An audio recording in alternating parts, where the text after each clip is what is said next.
The dog could have saved himself, but he was still listening for someone the storm had forgotten.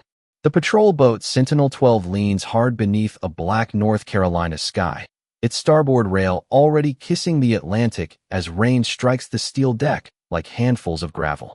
Red emergency lights pulse through the downpour, washing the waves, the ropes, and the soaked uniforms of the Marines in brief flashes of color. Somewhere below, an alarm gives one final broken cry and falls silent. Staff Sergeant Isaiah Brooks stands near the stern with seawater rising around his boots, one gloved hand wrapped around a rescue line and the other reaching toward Halo. "Come on, boy." His voice is calm, but the wind tears the words apart before they travel 10 feet. Halo hears him anyway. The 6-year-old German Shepherd always does. His white coat is plastered against his lean frame, streaked gray by rain and engine soot. His pale amber eyes move from Isaiah to the inflatable rescue boat rocking beside the sinking vessel. It is less than 6 feet away, an easy jump for a trained canine. Corporal Mason Reed braces himself in the rescue boat and stretches both arms toward the dog. "Send him over, Sergeant. We have to move." Behind Mason, Captain Rebecca Hayes grips the side rope while 2 Marines fight to keep the smaller craft from slamming against the patrol boat. The sea is rising and dropping beneath them like the breath of something enormous. Isaiah shortens Halo's lead. Up. Halo steps toward the rail. For 1 second, Isaiah feels the tightness in his chest ease. The civilians are clear. The final cabin search is complete. Every name on the manifest has been counted. There is no reason left to remain aboard a vessel that is losing power and taking on water faster than the pumps can push it out. Halo places his front paws near the edge. The rescue boat rises on a wave. Mason reaches higher. "That's it, buddy." Then Halo freezes. His ears turn backward. Not toward Isaiah. Not toward the Marines calling from the water. Toward the center of the patrol boat. A low section of deck behind them shudders as something heavy shifts below. Isaiah feels the movement travel through the soles of his boots. Metal groans deep inside the hull. The sound is long, tired, almost human. Halo. The dog does not move. He lowers his head and looks past Isaiah toward a narrow steel door beneath the wheelhouse. The door leads to the lower storage corridor, a space the team searched less than 5 minutes ago. Empty bunks. Empty lockers. Water spreading across the floor. Nothing else. Isaiah gives the lead a careful pull. Halo steps backward from the rail. "No," Isaiah's voice sharpens. "Up, Halo." The command has brought the dog through smoke, floodwater, and nights when visibility fell to nothing. Halo has never ignored it. Now he turns away from the rescue boat.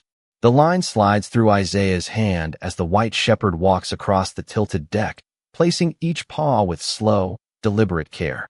"Sergeant Brooks," Captain Hayes calls, "we are out of time." Isaiah follows. He does not know why yet. He only knows that Halo is not panicking. Panic is wild. This is focused. The dog stops at the lower deck door and presses his nose against the wet seam. Rainwater runs from his muzzle. His body becomes perfectly still. Isaiah crouches beside him, the rescue line clipped to the back of his vest pulling tight toward the stern. "What is it?" Halo lifts one paw and rests it against the steel. No scratching. No barking. Just pressure. A signal. Isaiah leans closer. At first, he hears only the storm, the slap of waves against the hull, the rattle of loose equipment, and the deep mechanical creak of a boat surrendering inch by inch to the sea. Mason shouts from behind him. "Isaiah, the deck is dropping." Another wave strikes. The vessel rolls farther. Isaiah catches the railing before his knee touches the deck. Halo remains at the door. "He won't leave," Mason says. Captain Hayes looks from the dog to the dark doorway. The boat is empty. "We checked it twice." Isaiah studies Halo's face. Water beads along the dog's whiskers. His amber eyes are fixed on the narrow gap beneath the door as though the darkness beyond it has spoken his name. Then why is he still here? Isaiah whispers. For half a breath, the storm seems to pull away. The alarms are gone. The engines are dead. Even the Marines fall quiet. From below the deck comes a faint sound. Soft, uneven, almost lost beneath the water moving through the corridor. Isaiah lowers his ear toward the steel. The sound comes again. Not machinery. Not pipes. A child is crying. 47 minutes earlier, the Atlantic looks almost peaceful from the harbor, but Halo knows better. The white German Shepherd stands beside Staff Sergeant Isaiah Brooks on the wet concrete pier, his nose lifted toward a wind carrying salt, diesel fuel, and the sharp metallic scent of an approaching storm. Beyond the breakwater, clouds press low over the water like a dark ceiling, hiding the last light of evening. Harbor lamps shimmer across the swells in broken yellow lines. Ropes tap against aluminum masts. A warning buoy rings somewhere in the distance, slow and hollow. Isaiah tightens the strap of his life vest and studies the sea. He is 37 years old, tall and broad through the shoulders, with deep brown skin, close-cropped black hair, and a calm face that rarely reveals what moves behind it. The Marines under his command trust that calm. They do not see the way his right hand closes whenever water strikes a dock piling with too much force. Halo sees it. He always does. The dog steps closer until his shoulder rests against Isaiah's leg. Isaiah glances down at him. "I am all right, partner." Halo keeps watching. The rain has not started yet, but the pressure in the air feels heavy enough to touch. Captain Rebecca Hayes crosses the pier with a weatherproof folder tucked beneath one arm. Her voice is steady over the rising wind. Coastal Emergency Services need another evacuation team near Hatteras Point. A civilian patrol boat is moving families from the outer marina to the inland shelter. We will escort and assist. Corporal Mason Reed follows behind her carrying a rescue pack and a portable radio. At 29, Mason still has the restless energy of someone who believes every machine can be repaired if given enough tools and enough time. He looks toward the clouds and gives a quiet whistle. That weather changed fast. It always does out here, Isaiah says. He clips Halo's working lead to the reinforced ring on the dog's harness. The harness is dark blue, faded along the edges from years of training, and marked with a small silver tag bearing one word, Halo. The name was given to him before Isaiah became his handler, but Isaiah has often wondered whether someone had seen the future. Halo does not behave like a guardian from a story. He is too quiet for that. He simply notices what others overlook, and he stays when leaving would be easier. The team boards a rigid-hull rescue craft secured at the end of the pier. Its twin engines idle with a low vibration that travels through the deck. Halo steps aboard without hesitation, circles once, and settles near Isaiah's boots. Captain Hayes checks the radio frequency, while Mason secures the medical bags beneath a bench. Sentinel 12 is carrying 17 civilians and a crew of 4, she says. Most are residents from the flooded Marina District. We meet them 2 miles south of the harbor entrance and guide them through the channel. Isaiah looks toward the open water. 17 civilians. For crew members. Numbers make rescue work sound clean. Water never is. The engines rise, and the craft moves away from the pier. Cold spray drifts over the bow. The harbor falls behind them, its lights fading into mist. Isaiah keeps one hand on the rail and the other near Halo's back. The motion of the boat pulls an old memory from somewhere he keeps locked. Brown floodwater. A broken bridge. A gloved hand slipping from his grasp while voices shout through heavy rain. Isaiah presses his thumb against the rail until the memory loses its shape. Halo rises and places his chin beneath Isaiah's hand. No command brings him there. Isaiah slowly opens his fingers and rests his palm between the dog's ears. "Not tonight," he murmurs. Halo looks up as if he understands that the words are not meant for him. 10 minutes later, rain begins. It arrives lightly at first, a whisper across the water, then thickens until the coastline becomes a gray shadow. Mason points through the windshield. Vessel ahead. Sentinel 12 emerges from the rain, a 58-foot patrol boat painted white with a dark blue stripe along the hull. Orange life jackets crowd its rear deck. Families sit close together beneath the canopy while crew members move between them. Isaiah sees blankets, plastic bags, a folded wheelchair, and a little red backpack resting beside a bench. A young girl in a yellow raincoat stands near the cabin window with one hand pressed against the glass. A man behind her places both hands gently on her shoulders and guides her back toward the seats. Halo rises at once. His ears angle forward. His gaze locks on the girl, then shifts toward the lower part of the patrol boat. Isaiah notices the change. "What do you have?" Halo does not answer with a bark or a pull. He stands perfectly still as Sentinel 12 passes through a curtain of rain. Then the radio cracks to life. A voice from the patrol boat speaks through static. "Marine escort, This is Sentinel-12. We have lost steering response.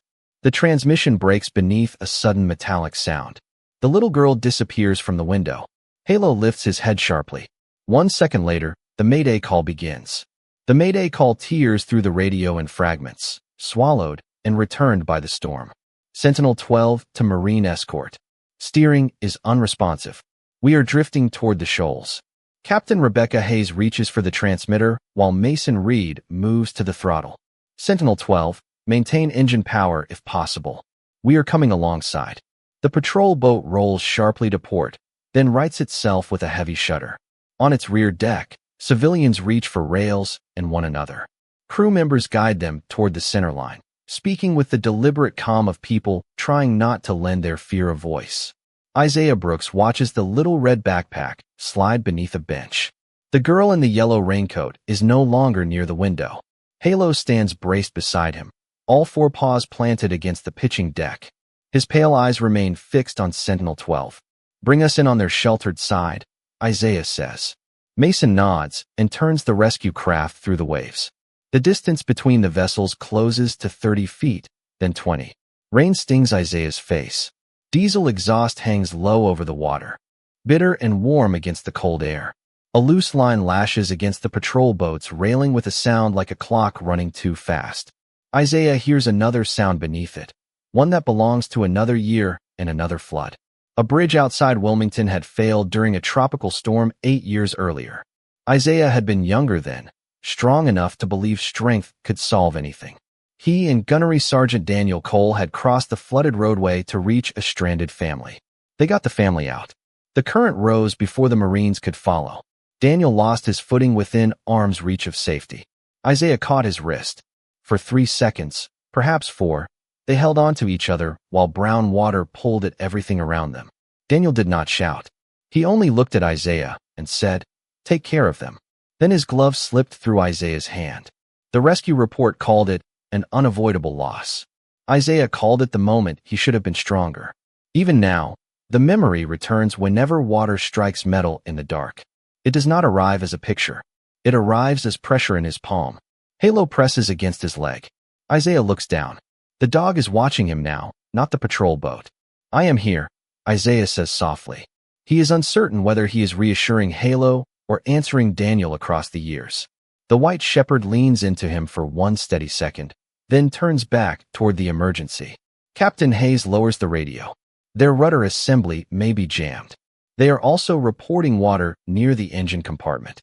Mason glances toward the channel markers, barely visible through the rain. They have less than a quarter mile before the sandbar. Then we do not give them that quarter mile, Isaiah says.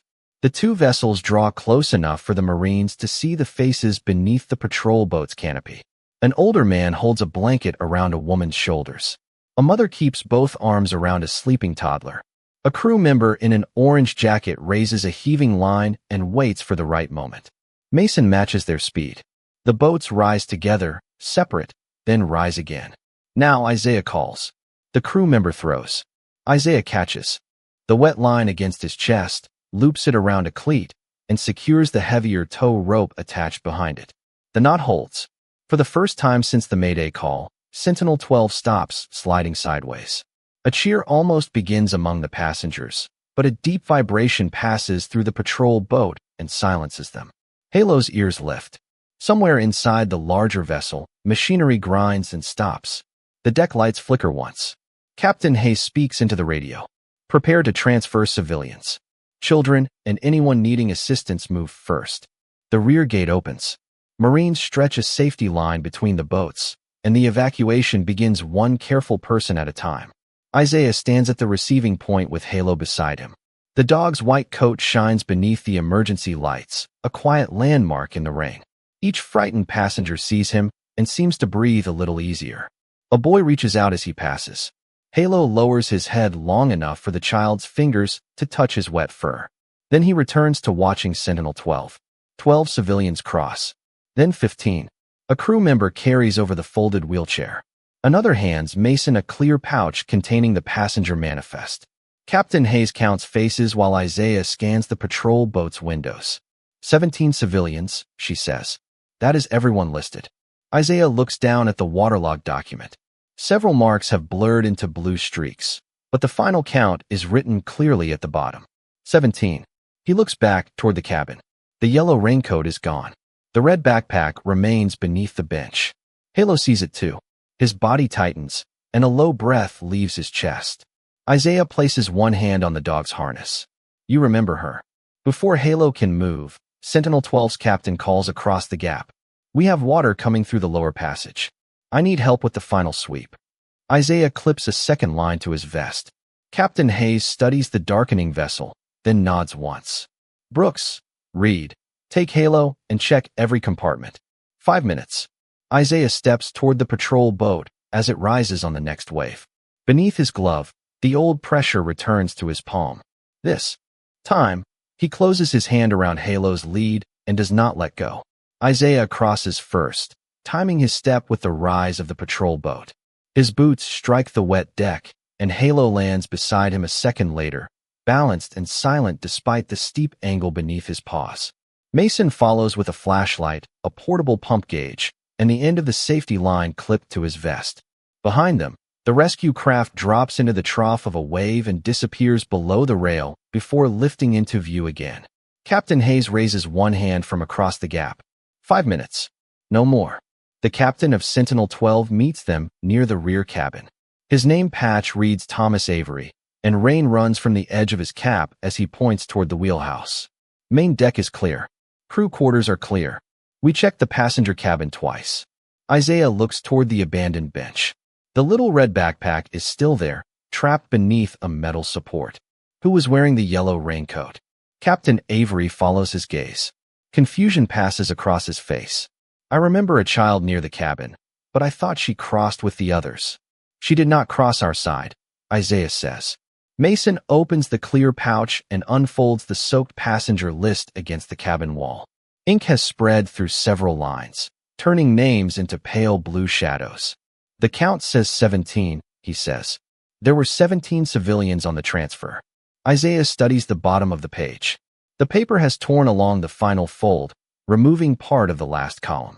A count is not a name. Halo pulls forward. Not hard, just enough to bring the lead tight. His nose moves over the wet deck, past the bench and toward the open passenger cabin. Isaiah releases another foot of line. Search. The word changes the dog immediately. Halo lowers his head and moves with patient purpose through rows of empty seats. Blankets lie folded on the floor. A paper cup rolls back and forth with each motion of the boat. The air smells of wet clothing, fuel, seawater, and the faint sweetness of fruit from an overturned lunch bag. Halo pauses near the window where Isaiah last saw the girl. He breathes along the edge of the seat, then finds a small yellow thread caught on a metal latch. Isaiah touches it with one gloved finger. Raincoat fabric. Mason's flashlight settles on a child's drawing pressed beneath the seat. A house. 2 figures. A white dog beneath a blue sky. Water has softened the crayon lines, but the word Daddy remains visible across the top. Halo smells the paper and turns toward the front passage. He has something, Isaiah says. The patrol boat gives a deep groan.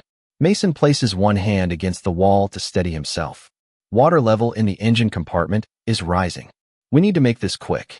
They move through the wheelhouse, where dark screens reflect the red pulse of emergency lights. Captain Avery checks behind the navigation console, while Mason opens a storage locker. Empty. Isaiah calls into the forward passage. United States Marines. If anyone can hear me, answer. Only the storm replies. Halo continues toward a narrow stairway leading below. A chain has been stretched across the entrance, marked with a warning tag for restricted crew access. Captain Avery steps in front of it. Lower deck took water after the steering failed. I checked the first landing. Nobody could have gone down there after the alarm. Halo places his nose near the lowest step. His body stiffens. Isaiah watches the dog's breathing change. Slow. Careful. Drawing in information from beneath the smell of oil and seawater. Was that door locked during the evacuation? Isaiah asks. It should have been. That was not my question. Captain Avery looks at the chain. No. We opened it when we checked the bilge pumps. Mason turns toward the passenger manifest again, holding it under his flashlight. He wipes water from the lower edge and separates 2 sheets that have stuck together. A second page unfolds from behind the first. Sergeant. His voice has lost its usual quickness. Isaiah joins him. Near the bottom are two names not visible on the front sheet. Nathan Carter, age 36. Evelyn Carter, age 7. The spaces beside both names are blank. Captain Avery stares at the page. That cannot be right. 17 passengers crossed. Mason counts again, touching each line. His finger stops. At a family whose infant had been listed separately but carried in the mother's arms. The infant was counted as a passenger during transfer but not included in the original boarding total. We match the number and miss the names. Isaiah looks toward the dark stairwell. Somewhere below, water strikes a closed door with a steady, patient rhythm. Halo steps over the chain. Evelyn, Isaiah calls. Nathan. No answer comes. Captain Hay speaks through Isaiah's shoulder radio. Brooks, report. Isaiah lifts the radio without taking his eyes from Halo. 2 passengers may be unaccounted for. We are checking the lower passage. Static fills the pause. Then Hayes answers. You have 3 minutes. Halo descends to the first landing. Isaiah follows, and Mason comes behind him with the flashlight raised. Cold water covers the bottom step. The beam reaches a steel corridor leaning into darkness. A child-sized handprint marks the fogged surface of the nearest door. Halo touches his nose to it, then looks back at Isaiah. The vessel shifts beneath them. Far below, something makes 3 quiet knocks. The 3 knocks stop as suddenly as they begin. Isaiah raises one hand, and Mason freezes behind him. Halo stands ankle-deep in the cold water at the bottom of the stairwell, his head lowered, his ears turned toward the darkness ahead. The corridor is barely 4 feet wide and slopes toward the starboard side, where seawater slips beneath 2 closed doors in thin, shining streams. Emergency lights pulse weakly along the ceiling, staining Halo's white coat red, then leaving him gray in the darkness between flashes. Isaiah calls again. Evelyn Carter. Nathan Carter.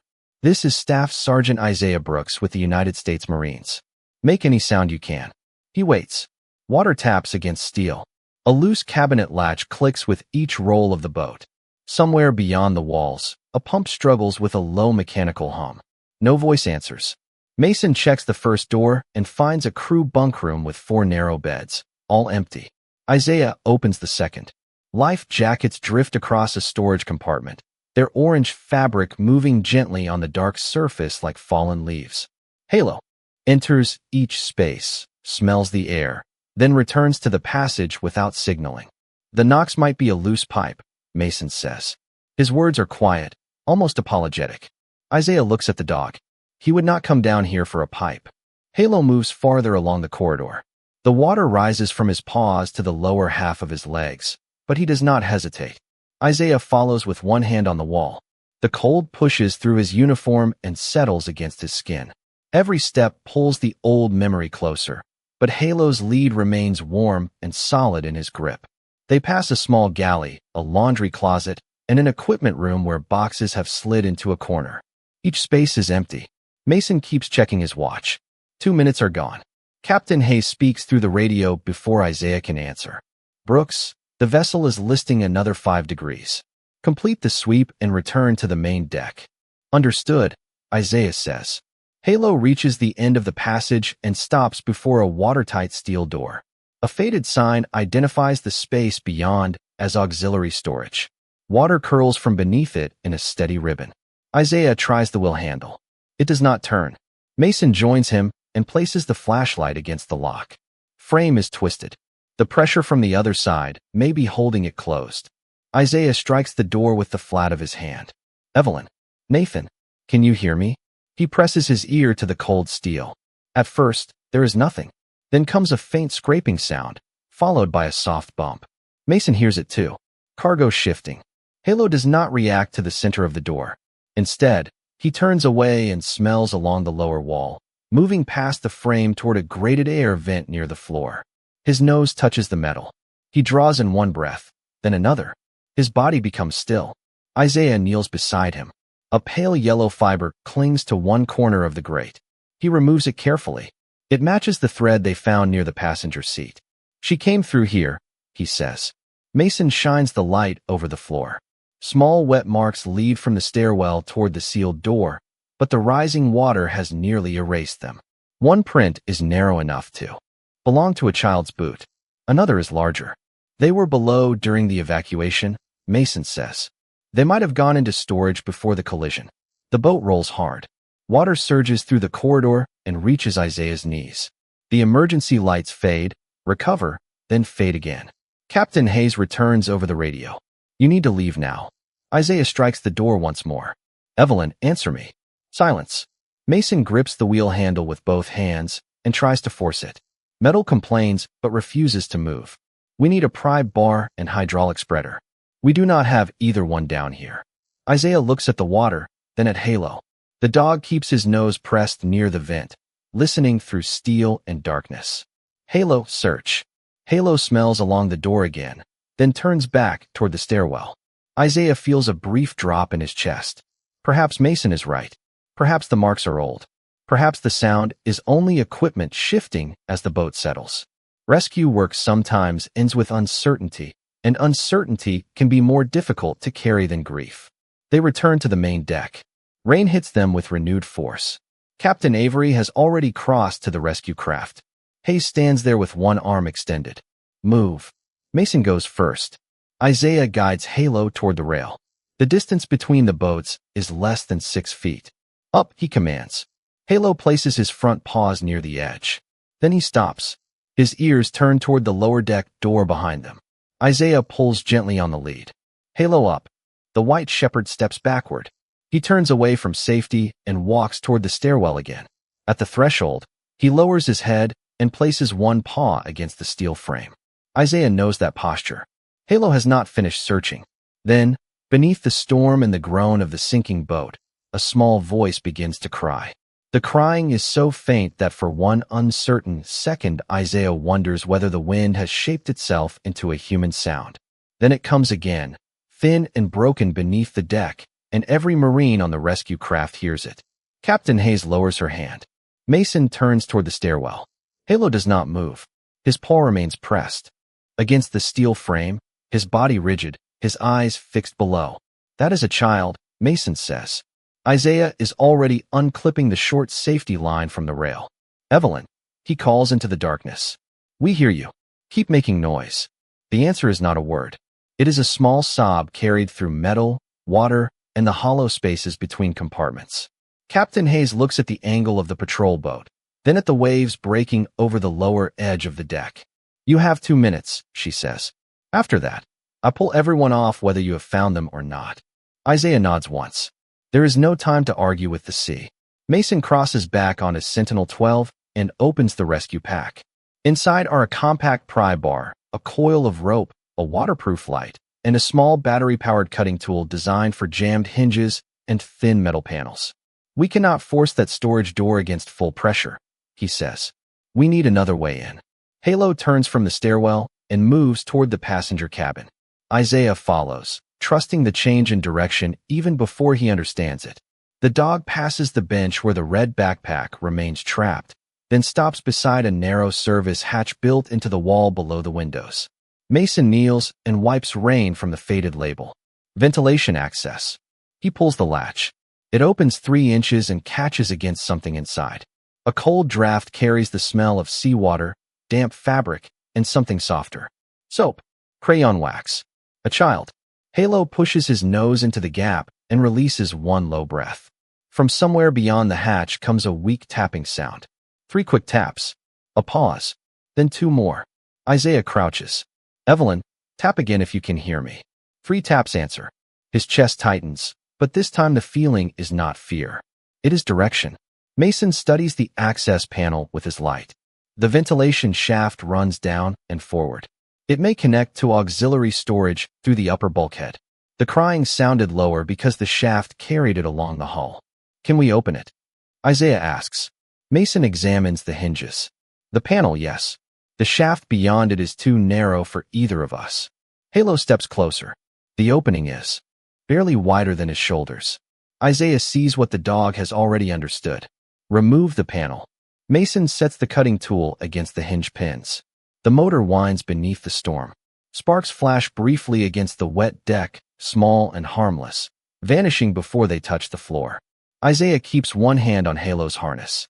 Beneath his palm, the dog's breathing remains steady. Not calm because the danger is gone. Calm because he has chosen what to do. The first hinge breaks free. Then the second. Mason pulls the panel away, revealing a dark rectangular shaft sloping downward. Water runs along its lower surface in a shallow stream. The opening is tight, lined with pipes and old insulation, but Halo lowers himself without hesitation. Isaiah catches the front of his harness. Wait. He clips the long rescue line to the reinforced ring across Halo's back and checks it twice. Then he attaches a small waterproof light to the dog's collar. The beam turns Halo's wet fur silver. Captain Hayes speaks through the radio. 1 minute. Isaiah looks into the shaft. Halo, find Evelyn. The dog enters slowly, placing each paw with care. His body disappears past the first bend until only the rescue line remains visible, sliding steadily through Isaiah's gloved hands. Mason lies beside the opening and shines his flashlight after him. 6 feet. 8. 10. The line stops. Halo gives one sharp bark from deep inside the wall. A child's cry answers, clearer now. Isaiah closes his eyes for half a second. Good boy. Stay with her. The boat rolls. The shaft shifts with a grinding sound, and the rescue line pulls tight. Isaiah braces his boots against the cabin floor. Halo. One bark. Still there. Mason finds an inspection diagram printed inside the removed panel. His finger traces the ventilation route. The shaft ends above auxiliary storage. There is a maintenance grill on the far side. If Halo reached it, he may be directly over her.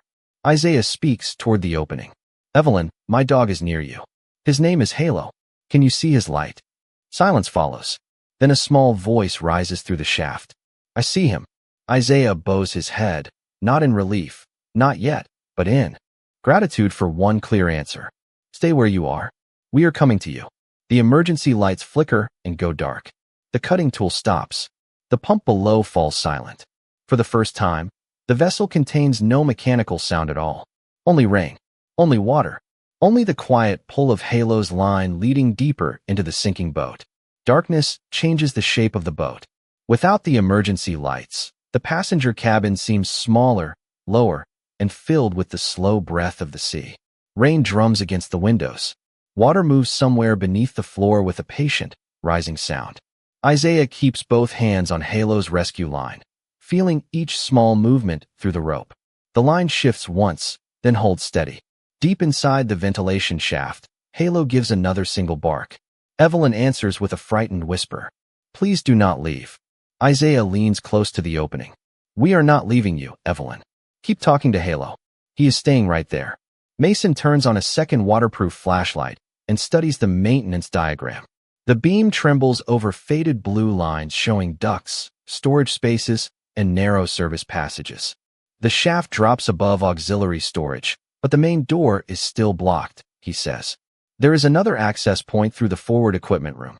It is 20 feet down the lower corridor. Isaiah looks toward the stairwell. Then that is our way in. Captain Hayes speaks through the radio, her voice broken by static. Brooks, the tow line is slipping. The vessel is settling lower at the stern. Isaiah lifts the radio. We have located the child. Halo is with her through a service shaft. We need access from the forward compartment. A pause follows, filled with wind. You have one attempt, Hayes says. Mason goes with you. I am sending another line across. Isaiah understands what she does not say. There may not be time for a second attempt. Mason secures the new line around a support post and clips it to Isaiah's vest. Isaiah loops Halo's line through a metal guide so the dog remains connected to him from inside the wall. Evelyn, he calls, we are moving to another door. Halo will stay close. Can you keep speaking to him? I can try. Her voice is small, but it is there. Isaiah places one hand against the shaft. That is all we need. He and Mason return to the stairwell. The lower corridor is completely dark now. Their flashlights reveal water halfway up Isaiah's thighs, carrying paper cups, a glove, and a child's plastic bracelet through the passage. The cold is immediate. It presses through fabric and settles into bone. Isaiah takes one step, then another. The old memory rises with the water. Daniel's hand. The flooded bridge. The moment's strength was not enough. Isaiah tightens his grip on the guide rope. From inside the wall, Halo scratches once, reminding him that this night is not that night. Mason leads them toward the forward equipment room. The compartment should be on the left. The boat tilts farther. A cabinet door swings open and sends a stack of folded towels drifting into the corridor. Isaiah steadies Mason before he loses his footing. Neither man speaks. Their breathing and the pull of the rescue lines are enough. They reach the forward compartment and find its door partly open, blocked by a fallen life ring rack. Together they lift the rack just high enough to slide it aside. Inside, shelves lean toward the far wall. Coils of rope and sealed supply boxes float near the ceiling lights. Mason finds a narrow maintenance panel behind a storage cabinet. This connects to auxiliary storage. He pulls the handle. It does not move. Isaiah places his shoulder beside Mason's. Again, they pull together. The panel opens 1 inch, then stops against something heavy on the other side. A soft voice travels through the gap. "Halo." The dog answers from above with a low, gentle whine. Isaiah brings his face close to the opening. "Evelyn, this is Isaiah. We are on the other side of the wall. It is dark. I know. Can you see Halo's light?" "A little." "Good. Keep looking at that light." Mason shines his flashlight through the narrow gap. The beam catches the edge of a bright yellow raincoat, a small shoe, and the orange surface of a life jacket. Evelyn is wedged inside a pocket of air between an overturned equipment cabinet and the upper wall. The boat's angle has created a narrow space above the water, barely large enough for her to sit. Isaiah sees her fingers curl around the life jacket. "Are you hurt?" he asks. "I am cold. We are going to get you warm." Mason studies the obstruction. The cabinet is holding the panel shut. If we shift it too fast, we could close her airspace. Isaiah feels the weight of that truth settle between them. Force will not save her. Not this time. They need patience while the vessel gives them none. Halo scratches from inside the shaft, then begins moving. The rescue line slides through Isaiah's guide. "Where is he going?" Mason asks. Isaiah follows the motion with his flashlight. Halo is crawling farther through the duct, away from the maintenance grill above Evelyn. For 1 sharp second, Isaiah fears the dog has lost the scent. Then Halo barks from farther forward, near the far side of the blocked cabinet. Mason looks at the diagram and understands. There is a second grill behind the storage rack. He found another opening. Isaiah presses his hand to the panel. Halo found a way around. Through the gap, Evelyn's fingers reach toward the moving light. Then a larger shadow shifts behind her, and a man's weak voice rises from deeper inside the compartment. "Please," he says, "get my daughter out first." The voice behind Evelyn is so weak that Isaiah almost mistakes it for the hull settling beneath the water. Then it comes again.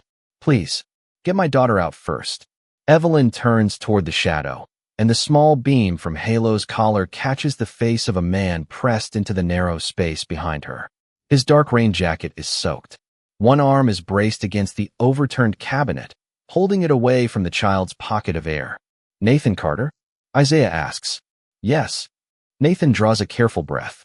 "She slipped when the boat tilted. I followed her down. The cabinet moved before we could reach the stairs." His words arrive slowly, measured around exhaustion.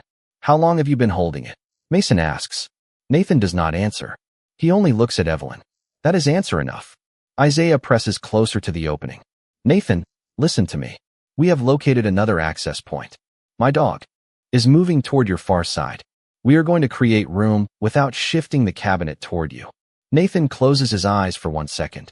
"Do what you need to do." Halo's rescue line moves again through Isaiah's hands.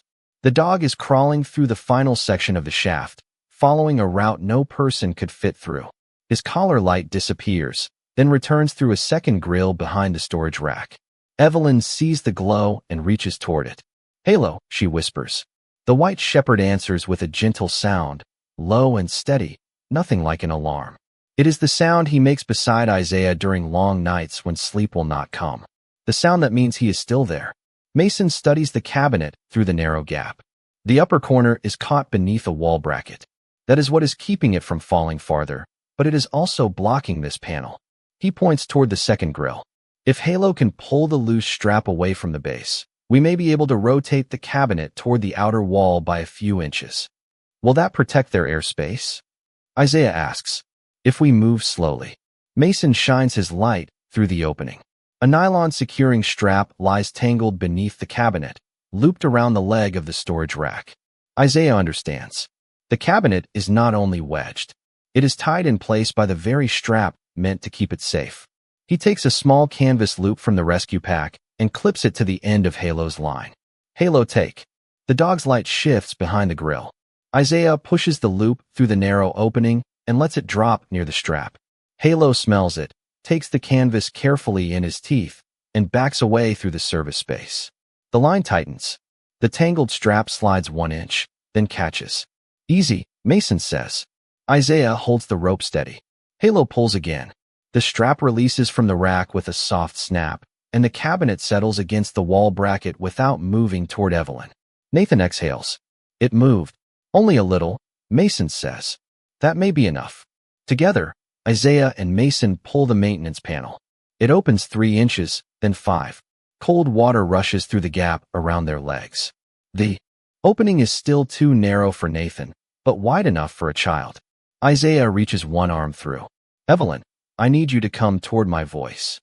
She looks back at her father. Nathan gives her a tired smile. Go with him, sweetheart.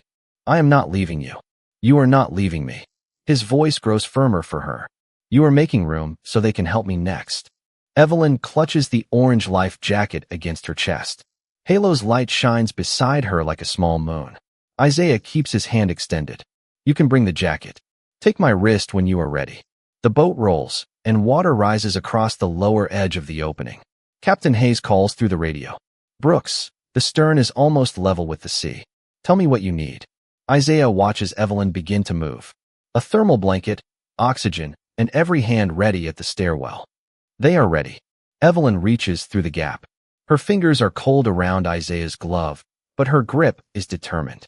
Mason supports the panel while Isaiah guides her shoulder through, then the life jacket, then the rest of her small body. She slips into the forward equipment room and immediately turns back toward the wall. Daddy. Nathan's face remains visible through the opening. Water touches the bottom of his jacket. I am right here. Isaiah removes his outer rescue coat and wraps it around Evelyn. She is trembling, but her eyes stay fixed on her father. Halo scratches gently behind the second grill. He has not returned to the shaft entrance. Isaiah understands before anyone speaks. The dog is staying with Nathan. Mason, take Evelyn up. What about you? I am opening this panel farther. Mason looks at the dark water, the leaning shelves, and the time neither man needs to name. Then he lifts Evelyn carefully. She reaches for Isaiah's sleeve before they leave. Do not let Halo stay alone. Isaiah looks through the narrow opening at the white glow beside Nathan. He will not be alone. Mason carries her into the corridor. Isaiah kneels in the rising water and places both hands against the panel. Behind the wall, Nathan's strength is fading, and Halo's quiet breathing is the only sound keeping time. Isaiah waits until Mason's flashlight disappears into the corridor with Evelyn before turning back to the narrow maintenance panel. Water presses against his thighs, cold and heavy, carrying loose straps and small pieces of insulation through the equipment room. The patrol boat leans farther to starboard. Each shift draws a tired groan from the walls, as though the vessel is asking how much longer it must hold together. Nathan remains behind the overturned cabinet, one arm still raised against its upper edge. Halo's collar light glows beside him through the second grill, pale and steady in the darkness. Isaiah grips the panel and pulls. Metal moves half an inch, then stops. Nathan, can you release your arm? Nathan tries. The cabinet settles slightly, and the opening narrows again. Not yet, he says, breathing carefully. If I move, it comes with me. Isaiah looks through the gap at the wall bracket holding the cabinet's upper corner. The bracket is bent, but not broken. Below it, a steel shelf has twisted across the floor, blocking the only clear path toward the panel. Force would move everything at once. He needs the weight to shift in the right direction. Halo lowers his head and smells along the cabinet's base. His light sweeps over a red securing handle attached to the floor track. Isaiah follows the beam. The cabinet is mounted on a sliding maintenance rail, a feature designed to let workers move it away from the wall during repairs. The rail is jammed beneath the water, but the release handle is still visible. It is 6 feet beyond Nathan, on the far side of the compartment where no person can reach it. Halo can. Nathan, There is a floor release behind you, Isaiah says. My dog may be able to open it. When he does, the cabinet could move toward the outer wall. Will it give us room? It should. Isaiah does not add what they both know. The boat could shift before the cabinet does. He brings Halo's line close to the panel and gives a gentle pull. The shepherd turns toward him. Even through steel and darkness, their eyes meet. Halo, handle. Isaiah points toward the red lever, though the dog cannot see his hand clearly. Halo follows the direction of his voice, then lowers his nose to the submerged floor. He moves slowly, feeling beneath the water with one paw at a time. The collar light vanishes behind the cabinet. Nathan watches the darkness where the dog disappeared. He understands that. He understands more than I do most days. A quiet sound escapes Nathan, not quite laughter, but close enough to remind them that hope is still present. Halo's light appears near the floor release. He smells the handle, nudges it, then looks back toward Isaiah's voice. Take. Halo closes his teeth around the rubber grip. Pull. The dog braces his front paws against the rail and leans backward. The handle does not move. He releases it, changes his angle, and tries again. Isaiah feels the effort through the rescue line. The lever lifts 1 inch. A locking pin scrapes inside the track. Then it drops back into place. Again, Halo. Water rises against Nathan's chest. He keeps his face calm, but Isaiah sees the strain in his eyes. Tell Evelyn I am all right. You will tell her yourself. Sergeant, you will tell her yourself. Isaiah says it with the quiet certainty of a command, because sometimes faith needs a voice before it can become action. Halo grips the handle again. The boat rolls beneath them. For a second, gravity shifts toward the outer wall. Isaiah hears the change in the cabinet before he sees it. Now, Halo. The dog pulls. The release lever rises. The locking pin slides free with a clear metallic click. The cabinet begins to move along the rail. Nathan lowers his arm and turns sideways as the heavy unit rolls 3 inches away from the panel. Water rushes into the new space. Isaiah pulls the maintenance door wider. 7 inches. 10. Enough for Nathan's shoulders, but the twisted shelf still blocks his legs. I can reach you, Isaiah says. He extends both arms through the opening and grips the straps of Nathan's life vest. Nathan tries to move forward, then stops. My boot is caught. Isaiah shines his flashlight lower. A loose cable has wrapped around Nathan's ankle and disappeared beneath the shelf. The water hides the buckle securing it to the floor. Halo returns to Nathan's side and places his nose near the trapped boot. Easy, Isaiah says. Do not pull against it. Captain Hayes speaks through the radio. Brooks, Evelyn is aboard the rescue craft. The stern is going under. You need to move. Isaiah keeps one hand on Nathan's vest. We have him at the opening. One restraint remains. You have less than a minute. Halo smells beneath the water, tracing the cable away from Nathan's ankle. He follows it behind the cabinet toward a recessed floor hook. Isaiah cannot see the hook, but he sees Halo stop. The dog reaches beneath the surface with one paw, then looks toward him. Isaiah understands. The cable is not tangled. It is clipped. Halo, release. The shepherd lowers his muzzle into the dark water. His collar light disappears. For one long moment, the only thing Isaiah can feel is the rescue line trembling in his hand.